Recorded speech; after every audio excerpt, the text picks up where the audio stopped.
네, 오늘은 성령 강림주일입니다. 특별히 예수님께서 십자가에서 죽으시고 부활하신 후에 40일 동안 함께 제자들과 계시다가 승천하신 후에 제자들이 마가의 다락방에서 10일 동안 간절히 기도하던 중에 예수님께서 약속하셨던 성령께서 임했던 날이에요. 그리고 그 성령 강림주일은 그야말로 성부의 시대를 마치고 성자의 시대가 끝나고 새로운 성령의 시대를 연, 은혜의 시대를 연 아주 중요한 사건이기도 하고 교회가 창립된 날이기도 합니다. 우리 갈릴리 겨자나무 교회는 2019년 맞죠? 19년 11월 추수감사절이 창립일인데 근본적으로 교회 창립일은 성령 강림주일입니다.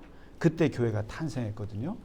그런 의미에서 굉장히 중요한 날이고 오늘 예배도 귀한 의미가 있는 날이라고 생각합니다.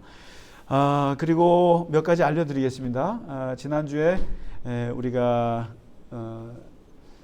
학예 수련회를 잘 다녀왔습니다. 네, 이름 붙이면 수련회죠. 근데 아주 16분이 가셨는데 좋은 시간을 갖게 됐고 또 가서 귀한 대접을 잘 받았습니다.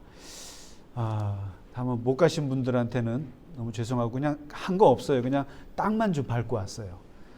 밟고 왔으니까 너무 서운해하지 마시고 다음에 시간 되면 우리 못 가셨던 분들도 같이 한번 가면 좋겠습니다. 1년에 한 번 정도 가서 같이 교제하고 또 은혜를 나누는 시간은 귀한 것 같습니다. 네, 그리고 오늘 이렇게 오랜만에 오신 교우분들 일일이 부르지 않겠습니다만은 우리 같이 인사 나누시죠. 주님 안에서 잘 오셨습니다. 축복합니다. 잘 지내셨죠? 네, 건강하게 잘 지내시고 고맙습니다. 특별히 우리 또 박영순 권사님 멀리 의성에서 오셨습니다. 매주 오시면 좋겠는데 그렇지 못해서 올 때마다 반갑고 좋습니다. 오늘은 첫 주라 우리의 교회 고백문을 같이 고백하는 날입니다. 마치 십계명을 고백하듯이 우리의 공동체 고백문, 우리의 비전과 우리의 철학을 담아서 같이 고백하겠습니다. 제가 제목을 읽으면 같이 읽도록 하겠습니다. 공동체 고백문. 삼위일체 우리는 하나님을 하늘에 계신 우리 아버지로, 예수님을 우리를 구원하신 그리스도로, 성령님을 우리 안에 역사하시는 보혜사로 고백합니다. 교회, 예수 그리스도는 교회의 머리시고 우리는 그의 몸이며 교회에게 하늘문을 여는 천국 열쇠와 음부의 권세를 이기는 능력을 주셨음을 믿습니다. 예배, 우리는 참된 예배자를 찾으시는 아버지 하나님께 영과 진리로 예배합니다.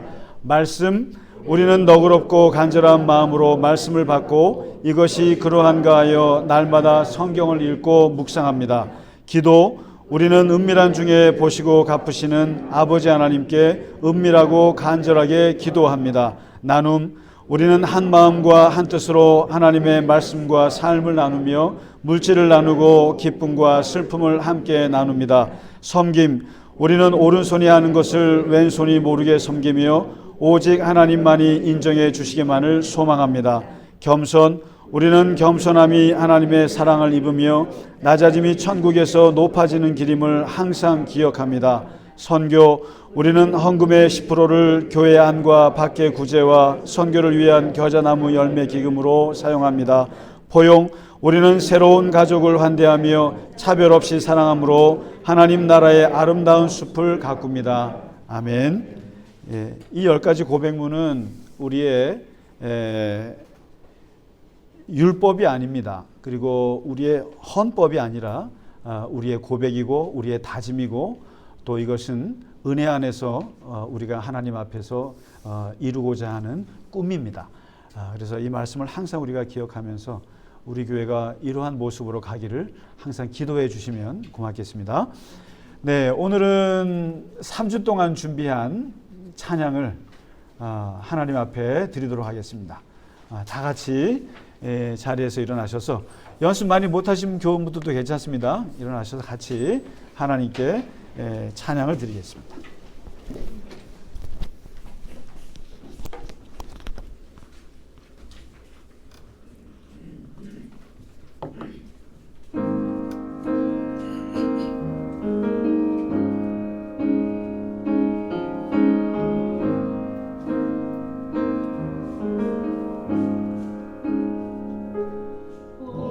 속에 매이던 내 영혼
너무 잘하십니다.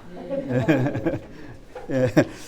사실은 그 주일 끝나고 한 주 이렇게 살아가면서 이렇게 머리에 떠도는 거는 제 스스로 여러분은 주일날 그 설교 말씀이 이렇게 남을 것 같잖아요. 근데 보면은 설교한 저 자신도 제 설교가 기억이 안 나요, 잘. 그런데 이 일주일 동안 맴도는 건 뭐냐면은 사실 찬양이 맴돌아요. 그날 전 자꾸만 그 지난주에 보네포의 선한 능력으로 있죠. 그게 계속 떠올라서 그 유튜브에서 독일 사람이 하는 걸 직접 듣기도 하고 자꾸 들었는데 이게 노래라고 하는 힘이 어마어마해요. 제가 30분을 설교해도 교회 여러분은 하나도 기억이 안 남지만 그 3분을 한 노래는 이게 일주일을 계속하는 게 있어요. 그래서 이게 노래라고 하는 것은 하나님이 가장 좋아하는 것 중에 하나라고 우리가 알고 있는데 오늘 특별히 은혜 아니면 이 찬송 3주 동안 연습했던 그 곡을 하나님께 드렸습니다. 하나님도 받으시고 우리도 기뻐하신 줄 믿습니다. 네, 비록 하나도 기억이 안 나지만 그래도 오늘 말씀 보겠습니다. 네, 같이 보겠습니다. 누가복음 7장 40절에서 50절 말씀입니다. 네, 같이 읽겠습니다. 시작. 예수께서 대답하여 이르시되 시몬아 내가 내게 이를 말이 있다 하시니 그가 이르되 선생님 말씀하소서. 이르시되 빚주는 사람에게 빚진 자 둘이 있어 하나는 500데나리온을 졌고 하나는 50데나리온을 졌는데 갚을 것이 없으므로 둘 다 탕감하여 주었으니 둘 중에 누가 그를 더 사랑하겠느냐. 시몬이 대답하여 이르되 내 생각에는 많이 탕감함을 받은 자니이다. 이르시되 내 판단이 옳다 하시고 그 여자를 돌아보시며 시몬에게 이르시되 이 여자를 보느냐. 내가 내 집에 들어올 때 너는 내게 발 씻을 물도 주지 아니하였으되 이 여자는 눈물로 내 발을 적시고 그 머리털로 닦았으며 너는 내게 입맞추지 아니하였으되 그는 내가 들어올 때로부터 내 발에 입맞추기를 그치지 아니하였으며 너는 내 머리에 감람유도 붓지 아니하였으되 그는 향유를 내 발에 부었느니라. 이러므로 내가 내게 말하노니 그의 많은 죄가 사하여 줬도다. 이는 그의 사랑함이 많음이라. 사함을 받은 일이 적은 자는 적게 사랑하느니라. 이에 여자에게 이르되 내 죄 사함을 받았느니라 하시니 함께 앉아있는 자들이 속으로 말하되 이가 누구에게 죄도 사하는가 하더라. 예수께서 여자에게 이르되 내 믿음이 너를 구원하였으니 평안히 가라 하시니라. 아멘.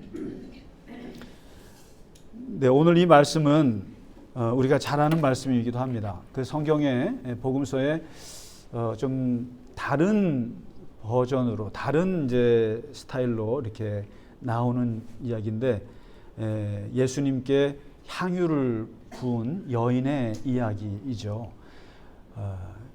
이제 어떤 복음서에는 이 여인이 나사로의 누이 동생 마리아라고 이렇게 밝히는 데가 있기도 하고요. 또 어떤 복음서는 그냥 뭐 막달라 마리아 같은 느낌? 그러니까 그냥 여인이라고도 하고 그렇게 해서 누군지가 정확하지가 않아요. 그리고 또 어떤 복음서는 이제 이 여인이 향유를 붓는 걸 놓고 주변의 사람들이 저 돈 가지고 구제를 하면 훨씬 더 좋을 텐데 하는 그런 그 구제의 관점, 사회적으로 이렇게 사람을 자선하는 것이 낫지 한 사람에게 다 저렇게 몰아붙나 이러한 그 관점에서 보는 부분도 있었고 또 다른 방법으로 보는 방법도 있는데 오늘 말씀은 누가복음에서 이야기는 죄 사함의 관점에서 이 사건을 보고 있어요. 이게 다른 복음서하고는 달리 누가복음에서는 이 여인의 행동이 굉장히 구체적으로 나와요.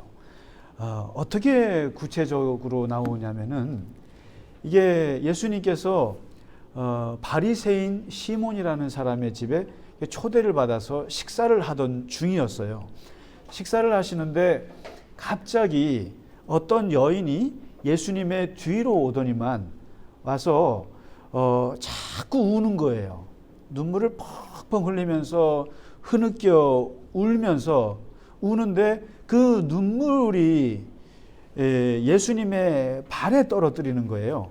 눈물이 얼마나 많이 흘렀는지 아마도 여러분 인생에서 눈물을 푹 쏟아보는 경험이 많지는 않으실 텐데 그 눈물이 너무 쏟아져서 발을 적실 정도로 예수님의 발을 막 적시는 거예요. 그러면서 그 자기 머리털을 풀어서 그 눈물로 예수님의 발을 이렇게 닦아주는 거예요. 그러니까 이것은 아주 기이한 행동이에요. 그러니까 머리털, 자기 눈물로, 물이 아니라 자기 눈물로, 수건이 아니라 자기 머리털로 예수님의 발을 막 닦는 거예요. 그런데 더 놀라운 것은 예수님이 가만히 계시는 거예요. 가만히 계시는데 그리고는 그 닦아준 발에 입을 맞추고 그리고 그러는 거예요. 너무 이상하죠? 야한가요? 이게 입을 맞추고 그리고 그 발에 그다음에 그 머리에 자기가 평생 모았던 이 향유라고 하는 것이 여인이 결혼할 때까지 자기 결혼 자금으로 모은 그 향유를 예수님의 온 몸에 발라줍니다. 아마 이 복음서에서 아주 기이한 장면 중에 하나가 이 장면이에요. 젊은 청년 예수님 앞에 한 젊은 여인이 나와서 머리털로 눈물로 발을 닦고 거기에 발을 맞추고 그리고 향유 옥합 전 재산을 예수님께 이렇게 발라주는 이 기이한 모습을 보고 사람들이 기겁을 하는 거죠. 그리고 뜯어 말릴 수도 없어요. 너무나 신기하고 너무나 기가 막히기 때문에 이때 옛날에 가룟 유다 같은 경우는 아이고 아깝다 이렇게 얘기한 거예요. 아이고 아깝다. 저 돈이면 가난한 사람 수백 명 구제하고도 남을 텐데 이런 그 아주 사회학적인 관점에서 봤다면 오늘 이 시몬이라고 하는 바리새인은 어떤 관점에서 보냐면은 예수가 선지자가 아니구나. 가짜네. 예수님은 가짜네. 저분이 진짜 선지자였으면 저 여인이 어떤 여인이었는지 알았을 텐데 그 여인은 그 동네에서 이미 이름난 죄인이었던 거예요. 쉽게 말하면 그 당시 폐쇄적인 사회 공동체에서는 이미 어떤 여인이 어떤 행동을 했다면 다 소문이 나는 거 아니겠어요? 그러니까 이미 이 여인은 그 마을에서 찍혔어요. 간음을 하다가 찍혔건 또 뭘 해서 찍혔건 어쨌든 찍히고 죄인이라고 낙인 찍힌 여자예요.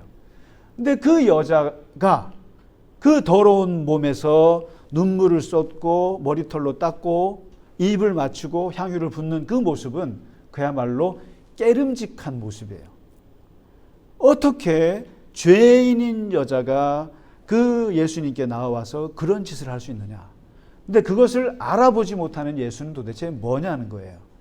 진짜 선지자 같으면은 이 여인을 물렸어야 되는 거죠. 물렸어야 되는 거죠.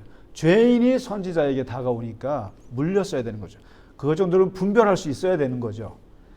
그리고 지난주에 우리가 세례 요한을 얘기했지만 정죄를 했었어야죠. 어디 죄인이 가까이 와서 나 몸을 만지느냐라고 했었어야 되는데 예수님이 가만히 받아주는 걸 보니까 저 거짓 선지자다라고 마음속으로 생각하고 있는데 그때 예수님께서 그 마음을 아시고 시몬에게 바리새인에게 얘기하는 거예요. 시몬아, 내가 너에게 해줄 말이 있다. 예, 말씀하시죠. 그러면서 하시는 말씀이에요. 오늘 하시는 말씀이 뭐냐면 만일 말이다 채권자와 채무자 둘이 있다고 한번 보자. 이 채권자에게 채무자 둘이 있는데 한 사람은 500데나리온의 빚을 졌고 한 사람은 50데나리온의 빚을 졌는데 데나리온 하면은 하루 품값이에요. 그럼 요즘에 품값이 한 10만 원 아니면 잘 치면 20만 원 준다 그러면은 20만 원으로 치면은 1억 정도 빚을 진 거예요. 1억 정도. 500일 정도의 노동을 1억을 이제 빚을 진 거예요. 1억을 지고 한 사람은 1,000만 원 빚을 졌다는 거예요.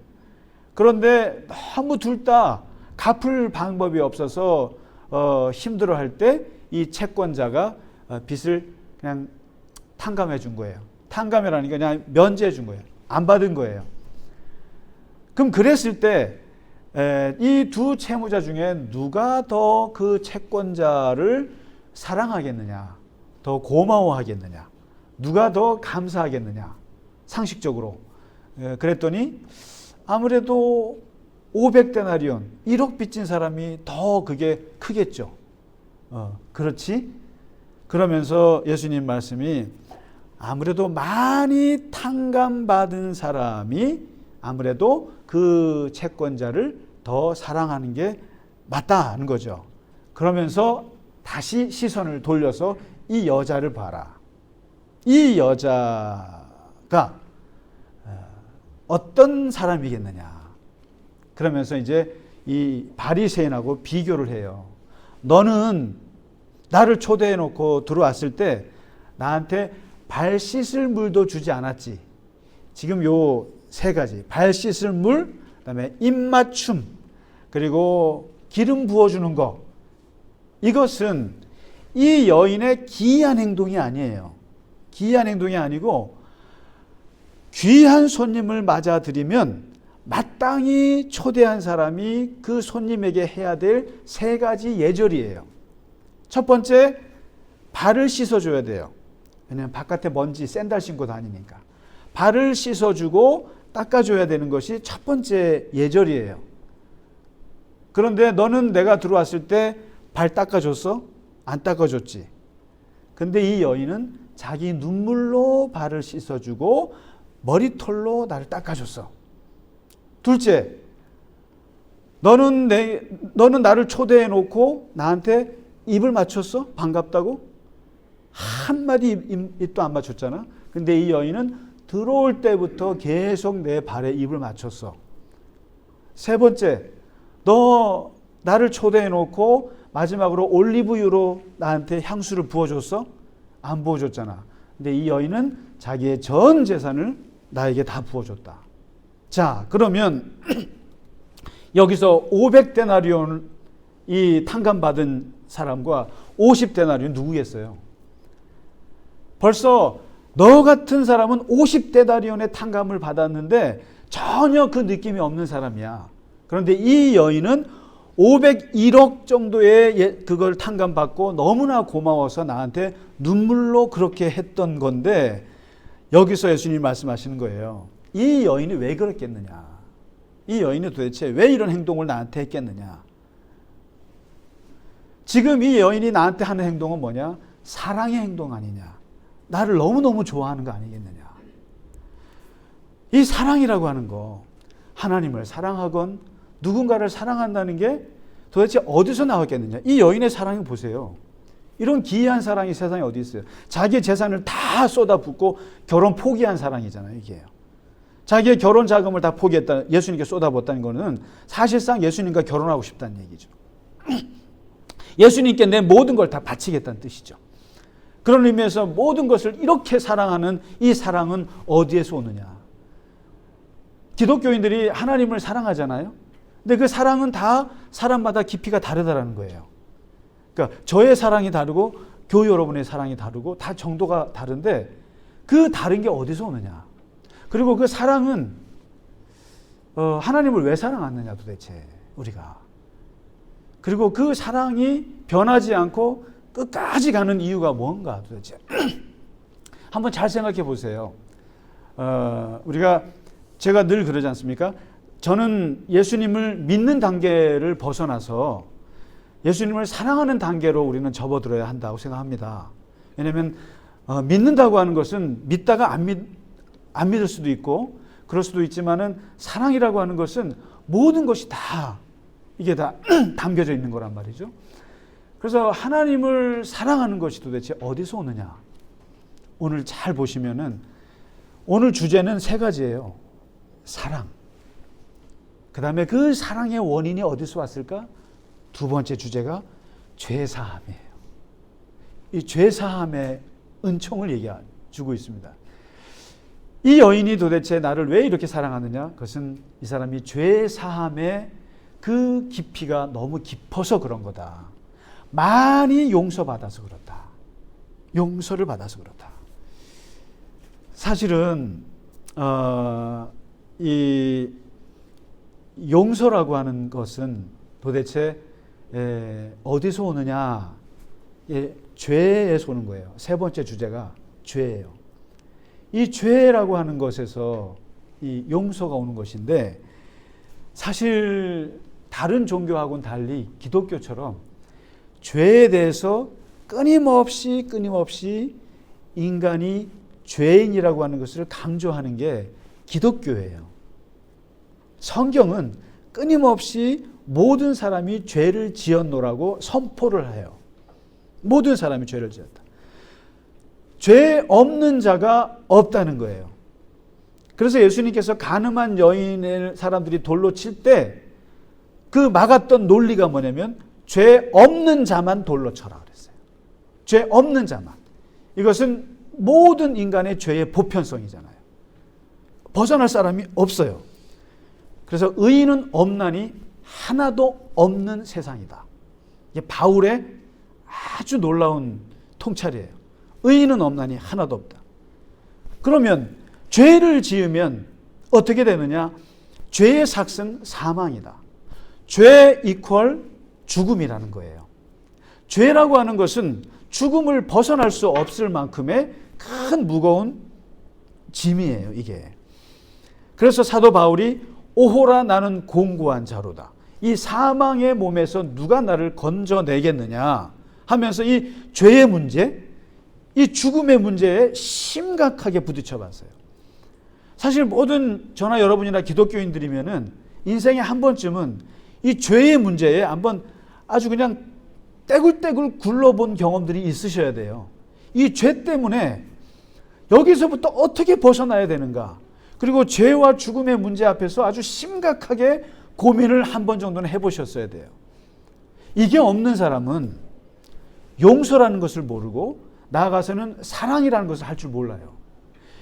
특히 이 신앙에서 기독교인들의 이 죄 문제는 이것을 한번 해결하지 못하면 사실은 더 이상의 신앙의 발전이 있을 수는 없는 거예요. 이 문제가.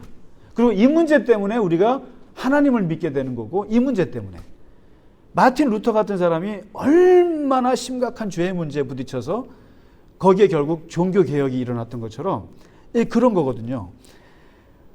근데 이 죄라고 하는 것은 사실 빚이에요. 빚인데 다시 말해서 갚아야 되는 거예요, 이게요.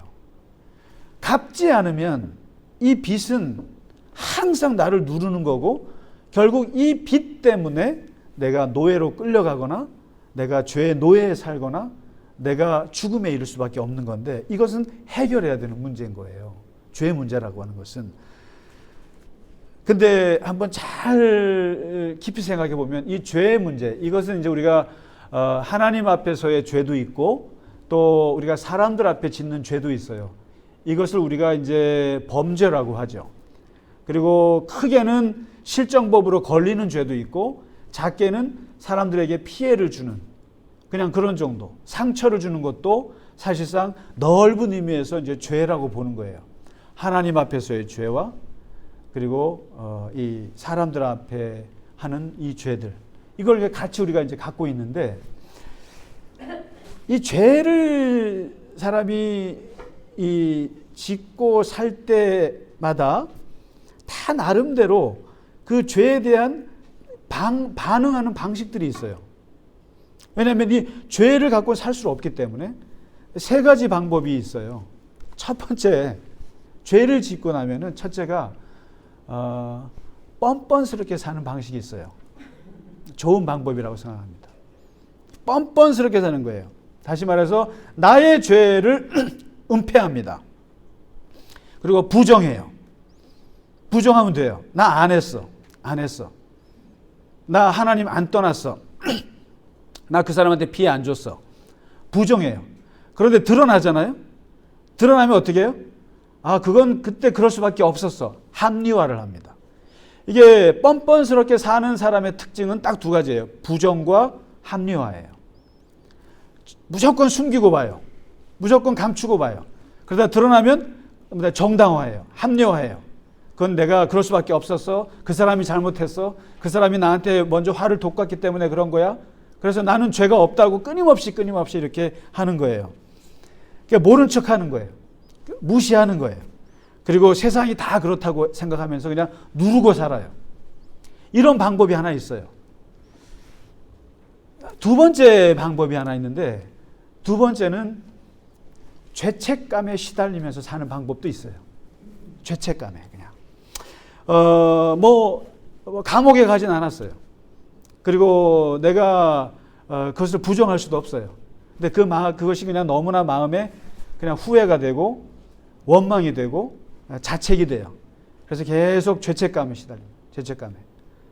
죄책감에 시달리고, 그리고 이 죄책감에 시달리면은 이게 그냥 아무것도 되는 거 없어요. 그리고 그 피해자한테 사과하는 것도 아니에요. 그냥 사과할 수도 없고 그냥 마음에 죄책감만 갖고 사는 거예요. 그러면 이제 이렇게 해서라도 내가 속죄한다고 생각하는 거예요. 그 사람에게 속죄한다고. 내가 자식을 잘못 키웠는데 그 걔만 생각하면 내가 죄책감을 느껴. 내가 우리 부모님한테 그렇게 사납게 행동했던 것들 돌아가신 후에 이 죄책감으로 남아요. 그리고 심지어 어떤 사람은 이런 사람이 있더라고요. 주차를 해놨는데 이게 잘못 내려가고 사람을 쳐 죽였어요. 그러니까 이것 때문에 이분의 잘못은 크게 아니에요. 어떻게 보면은. 그런데 자기가 그 사람이 죽었다는 것 때문에 그 죄책감에서 벗어나지를 못하는 거예요. 그런데 여러분, 죄책감이라고 하는 것은 사실은 교활한 감정이에요. 심리학에서 말하는. 뭐냐면 해결되지도 못하면서, 죄책감을 가진다고 해서 해결되느냐, 해결되지도 못하면서 끊임없이 자기를 괴롭히는 게 죄책감이에요. 여러분, 만일에 내가 실수로 사람이 죽었어요. 그리고 내가 거기에 대해서 끊임없이 죄책감을 평생을 갖고 산다고 생각해 보세요. 그런데 내가 죄책감을 가지면 그분이 살아 돌아오나요? 살아 돌아올 수 없어요.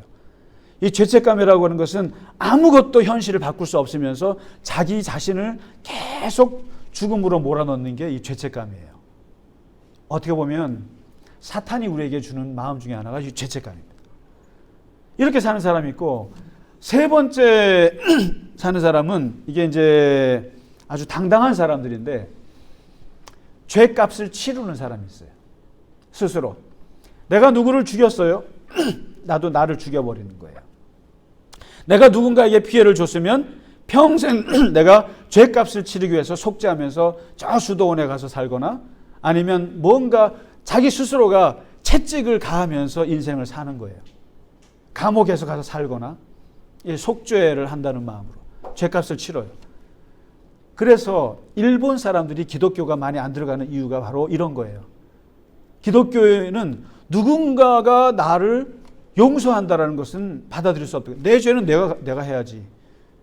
그래서 이 사람들은 사무라이들 자기 자신을 죽여요. 그래서 죄값을 치른다고 깨끗하게 이렇게 치른단 말이죠. 자, 그러면 여러분, 이 세 가지 방법 중에 어느 방식으로 사는 게 제일 좋을까요? 첫째, 뻔뻔하게 살기. 한번 손 들어 보실래요? 있습니다. 한 명 있습니다. 두 번째, 죄책감을 가지고 자기를 자책하며 살기. 세 번째, 당당하게 그 죄값을 내가 치르고 살기. 세 번째가 매력이 있죠. 그죠? 바로 이게 일본 사람들의 허점이에요.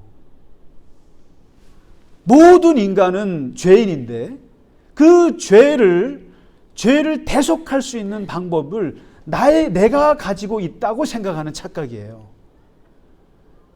근데 그 누구도 자기가 지은 죄에 대해서 그 누구도 자기가 자기 스스로를 용서할 수 있는 사람은 아무도 없어요.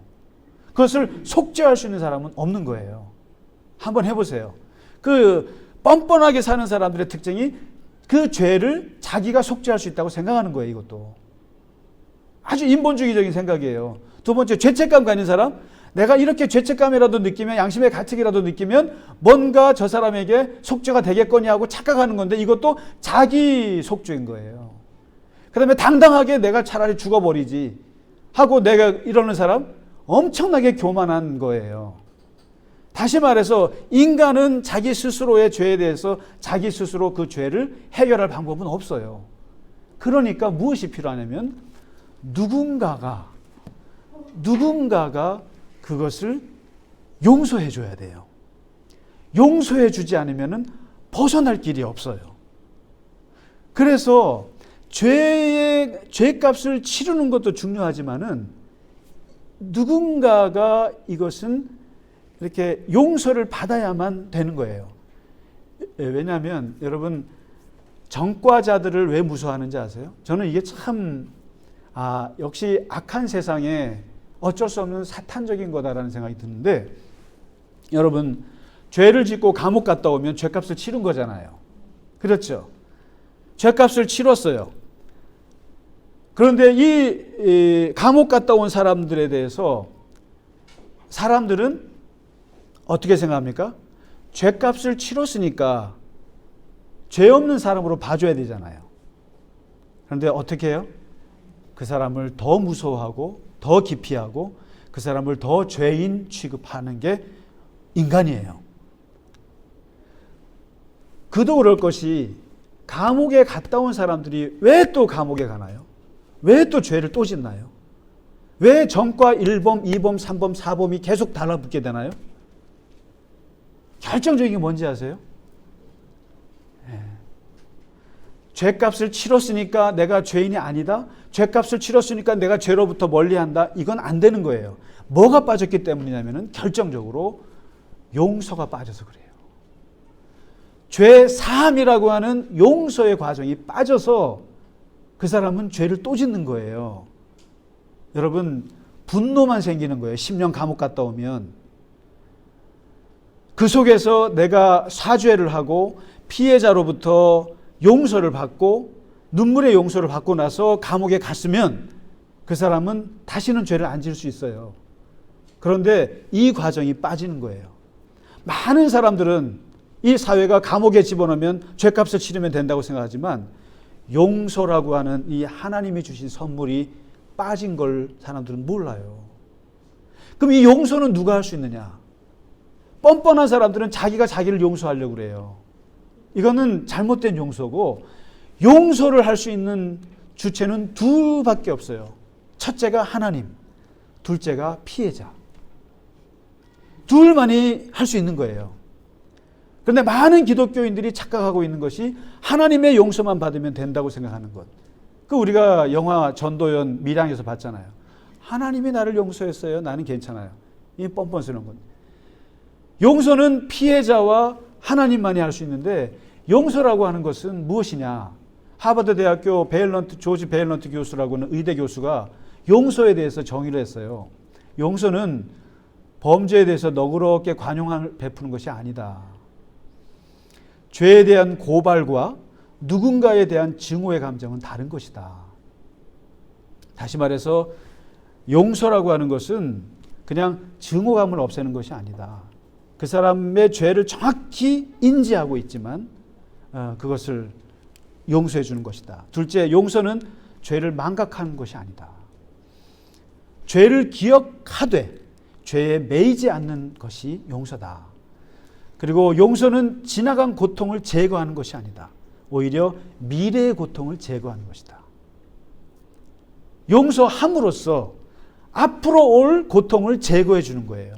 그러나 과거의 그 고통은 여전히 남아있는 거예요. 용서는 가해자를 너그러이 봐주는 것이 아니다. 용서는 가해자의 행동과 우리의 아픔이 미래에 개선될 수 있도록 기회를 열어주는 것이 용서다. 그러니까 죄는요, 누군가에 의해서 용서받지 않으면 고통에서 벗어날 수가 없어요. 다시 말해서 만일에 거꾸로 누군가 우리들에게 죄를 지었으면은 우리가 용서하지 않으면 그 사람은 벗어날 수가 없는 거예요. 죄의 고통에서. 그래서 뻔뻔하게 살거나 죄책감을 가지고 살거나 또 내가 무슨 속죄한다고 살아봤자 용서를 받지 못하면은 그 사람은 살아갈 수가 없는 거예요. 그러니까 오늘 예수님께 나온 이 여인이 왜 이렇게 향유를 막 부었겠느냐? 왜 향유를 막 이렇게 붓고 예수님께 막 사랑의 이 표현을 했겠는가? 죄 용서를 그 이전 사건에서 받았던 거예요. 아마도 제가 볼 때는 간음한 여인이 아니었겠느냐라는 추측을 해봐요. 많은 사람들이 돌을 집어 던지려고 할 때 죄 없는 자만 돌로 쳐라 라고 해서 이 여인을 용서해 준 거거든요. 근데 이 용서라고 하는 것은 죄가 없다고 얘기하는 것이 아니라 죄가 있지만 나는 그 죄를 잊을 수 없지만 그 죄는 끔찍하지만 그러나 너를 용서하고 앞으로는 죄를 짓지 마라. 이것을 이 여인이 받았을 때 인생이 바뀌는 거예요. 여러분, 이 기독교 사실 목사 여러분이나 저나 다 이 세상에 이 용서의 언어, 다시 말해서 좀 더 넓게 말씀드리면은 괜찮아의 언어를 퍼뜨리는 사람들이에요.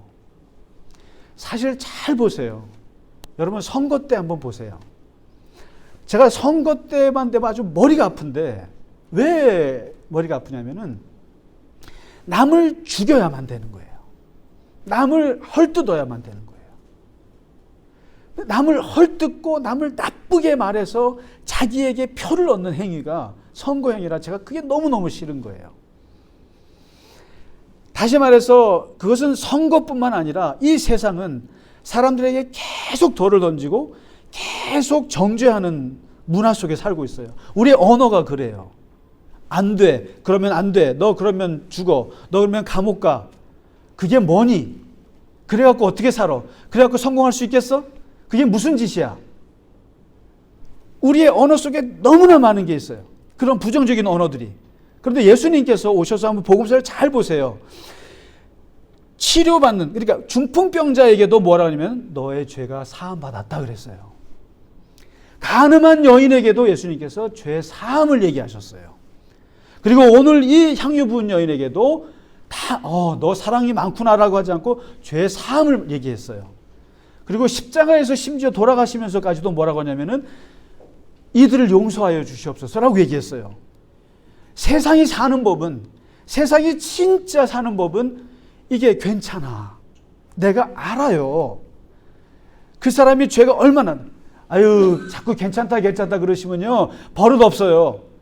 그리고 자꾸만 괜찮다고 덮어주면요 자꾸 세상에 그 죄만 짓고요 정의는 사라지고요 사람들이 온갖 범죄가 넘칠 거예요. 그럼에도 불구하고 예수님은 끊임없이 죄 사함을 얘기했어요. 괜찮아. 너 죄를 지었지. 그래 내가 알아. 그러나 다신 죄 짓지 말고 괜찮아. 이게 은혜의 언어입니다. 은혜 아니면 무슨 수로 살 것 같으세요? 자꾸만 교회에서도 또 우리가 언어를 써도 사람들에게 괜찮아라는 말을 더 쓰셔야 돼요. 괜찮아. 집사님 예배 못 드려도 괜찮아. 여러분 그럴 때마다 저한테 얘기를 할 거예요. 목사님 그러면 안 돼요. 딱딱 정확하게 얘기하고 법대로 얘기해야지, 가르쳐야지. 그게 뭐예요? 목사님 할 말도 안 하시고. 목사님 좋은 소리 듣고 싶어서 그러세요? 맞아요. 물론 좋은 소리 듣고 싶지만 중요한 것은 괜찮아. 자기 스스로 용서하지 못하면 용납이라도 하셔야 돼요. 그래서 마틴 루터가 우리한테 아주 귀한 가르침을 준 단어가 그거예요. 우리는 용서받은 죄인입니다. 용서받은 죄인입니다. 그래서 당당하게 살 수 있어요. 그래서 하나님 안에서 그래도 힘차게 살 수 있어요. 죄덩어리지만 우리는 누군가에게 많은 피해를 준 사람이에요. 죄책감 가지고 사실래요? 아니면 뻔뻔스럽게 사실래요? 아니면 속죄하실래요? 아무것도 할 수 없어요. 그렇기 때문에 용서, 하나님 안에서 용서. 괜찮아요. 괜찮아. 그리고 너가 얼마나 더럽고 얼마나 추악한 존재인 줄 내가 알고 너가 알고 하나님이 알아요. 그러나 괜찮아. 괜찮아. 자꾸 자기를 용납하지 않으면 우리는 살 수가 없는 존재들입니다. 그렇지 않으세요? 그래서 오늘 이 하나님의 죄 사함이 깊은 사람일수록 하나님에 대한 감사와 하나님에 대한 사랑이 깊은 거예요. 그게 깊은 거예요. 죄 사함의 깊이가 낮으면 하나님에 대한 사랑의 감정이 없어요. 누구도 사랑할 수 없습니다. 이것은 바로 성령의 언어예요. 성령께서 오셔서 우리에게 주신 새로운 언어가 은혜예요. 그 은혜는 괜찮아. 비록 네가 그렇게 살아도 괜찮아. 하나님 안에서 다시 살면 돼. 그리고 옛날의 것들 잊어버리고 앞으로 자꾸만 나아가. 긍정하고 긍정해주는 이 언어가 하나님의 언어이고 그리고 예수님의 말씀이고 성령의 언어인 줄 믿습니다. 우리 이 시간에 함께 하나님 찬양하고 예배를 마치겠습니다. 찬양하라 내 영혼아.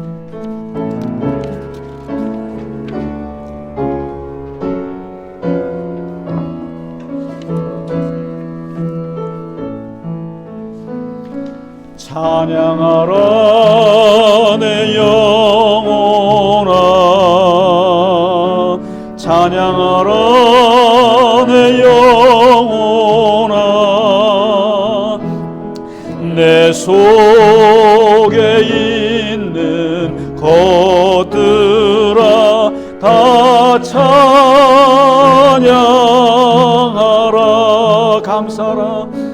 감사하라 내 영혼아. 감사하라 내 영혼아. 내 속에 있는 것들아 다 감사하라. 기뻐하라 내 영혼아. 기뻐하라 내 영혼아. 내 속에 있는 것들아 다 기뻐하라.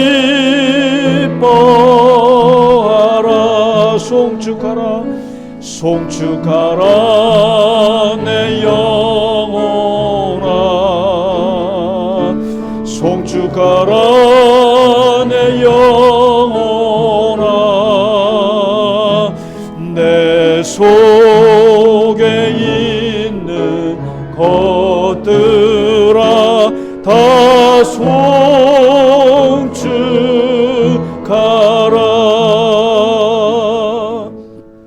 우리의 찬양과 우리의 감사와 우리의 송축을 받으시기에 합당하신 하나님 아버지, 주께서 우리의 죄를 용서하셨기에 주께서 우리의 죄를 용서하시기 위하여 십자가에서 돌아가셔서 우리의 죄를 대속하시고 다시는 이 땅에서 죄의 노예로 살지 않게 하시고 그리스도 안에서 하나님과 더불어 동행하며 주와 승리하며 살아갈 수 있는 그리스도인으로 삼아주신 것 감사합니다.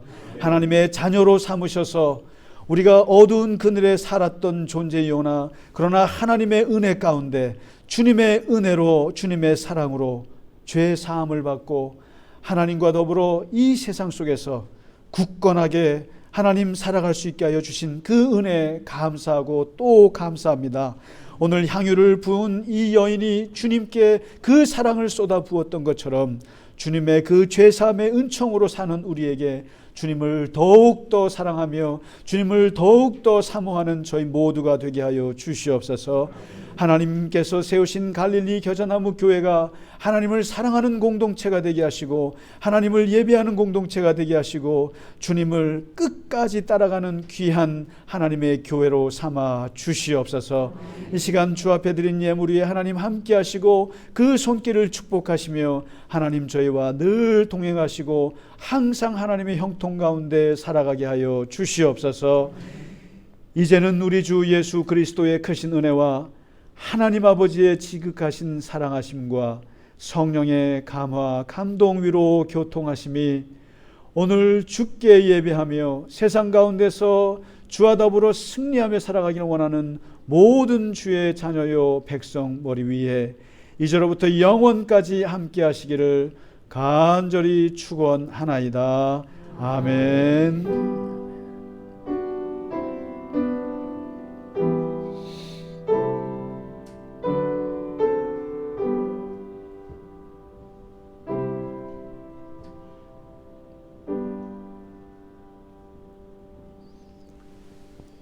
네, 성령 강림절 예배를 마치겠습니다. 한 주 동안 평안하시고 늘 건강하시기 바랍니다. 감사합니다.